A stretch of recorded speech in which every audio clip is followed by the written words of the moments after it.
All right, so this is a 23 Challenger Hellcat wide body. All the Challengers are basically the same in terms of the jack points and the jack stand points.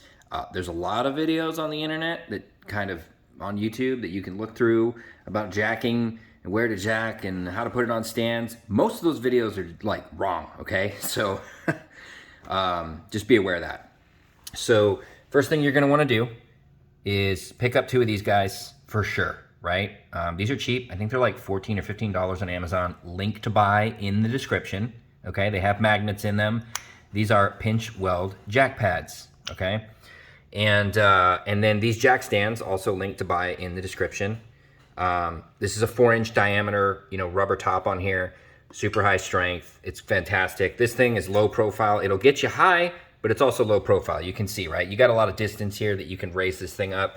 You're probably not gonna wanna raise it that high in your garage anyway. Just high enough for you to get under the vehicle and do your work. This is a 1.5 ton. The vehicle's about 4 tons.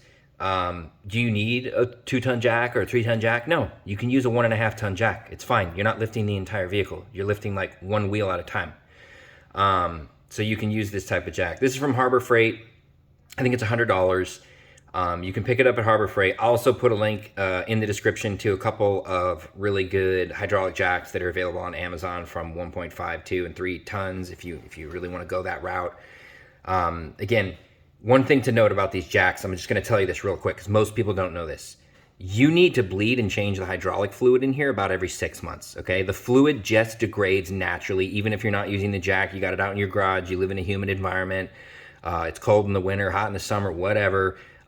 You got to bleed your jack. So don't mess with the left or right screws. If you have a jack, it's usually the center screws. So it's going to be this one here. There's sometimes one here or here. It's these 2 screws. I use a pneumatic bleeder. I open up both of these, put a pneumatic bleeder on this side, put my fill bottle on this side, and I just pump that fill bottle and suck out on this side until it comes clean, and then you're good to go. But that's something you have to do every 6 months. Didn't know that. Found that out. So here's the pinch welds, right? I'll go ahead and show you that, right? Now, what's the benefit of this? It sits real nicely on your jack. Fantastic. And the pinch welds, pinch weld positioning, right? They're notched out, so you can see it pretty easily.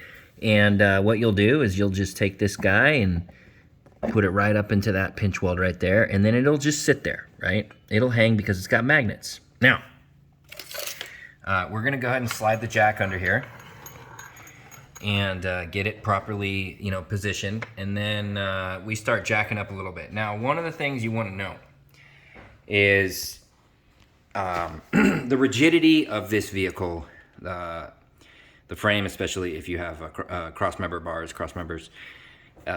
You lift this wheel up right here, and this back wheel up is going to really start coming up, okay? So if you're going to put the car onto 2 jack stands or 4 jack stands or whatever it is, you need 2 hydraulic jacks. You need one for the driver's side, one for the passenger side, and you want to do about 3 pumps on each side and alternate. So pump this one 3 times, go to the other side, pump the other one 3 times until you get the vehicle to the height, to your desired height to put these guys under, right? Now, if you're going to jack the rear of the vehicle, right, front or rear, whichever, right? Get some wheel chocks. These are really great. These are from Amazon. They're really, really great, grippy. They're kind of like a hardened rubber. They work fantastic. So I'll put a link to those, to buy those in the description as well. But you're definitely gonna want a set of those, especially if you're gonna jack up the rear, If you're jacking up the front, make sure you got your e-brake on. You can put chocks under there just to be extra safe, right? But we're gonna go ahead and jack this guy up. Couple of jacks, and you'll notice too, if your hydraulic oil is no good or you got air or water in there, it's gonna be hard as hell for you to jack, or the jack just won't work at all. Now, where do you put the jack stand? Well, in the front of the car, right?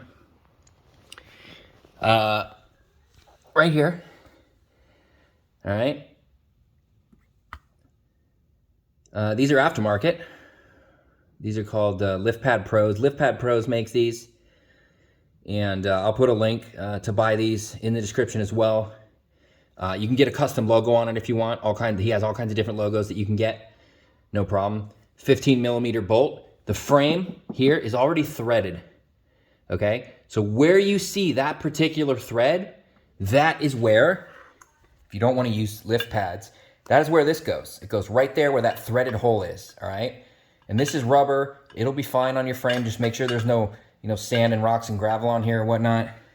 And that is where you're going to put your jack stand. Literally right where this threaded hole is right here. Now, definitely I recommend buying these without question. But your jack stand will go right here. Now, in the rear, the factory comes with, it comes with jack pads, right?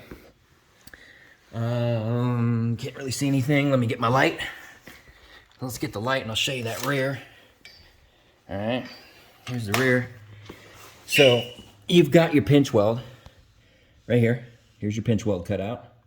Okay, so you're gonna jack right here, stand right here. So your whatever hydraulic jack you're using, right? You don't want a monster, like a monstrosity, right? Like a monstrous jack, because then you're not going to be able to get your stand under here, right? You're not going to be able to get your jack stand underneath here. If your floor jack is too big and it's taking up too much, space on the floor, right? So be cognizant of that. But the factory does, there are lift pads from the factory that are mounted right here. I took the factory one off and I just replaced it with the Lift Pad Pro Hellcat lift pad right here. So this is, again, right where you're going to put your jack stand. So you can get the car up, all four wheels, using essentially, right, 4 of these jack stands, 2 of these guys for lifting, right? Because you really should be using 2 hydraulic jacks, 1 on each side of the car, and so you don't tweak your frame too much, right? Or jack up your suspension. You just jack it up on those pinch points. Pop these guys in, pull your jacks out. Don't forget to remove these when you're done doing your work. Don't leave them hanging there. A lot of people leave them hanging there and they'll fall off on the road. You hit a bump, that thing will pop off and you'll lose it, right? Luckily, these aren't too expensive. There are other ones on the internet that are like $40, $50, and it's like, for what? You get this same exact thing made basically to the same spec for like, $11 or $15 on Amazon. So it's good. I recommend getting 4 of these, obviously, right? If you're ever going to put your car up on all 4 wheels off the ground, 4 of these. Pretty good price. Link to buy everything in the description.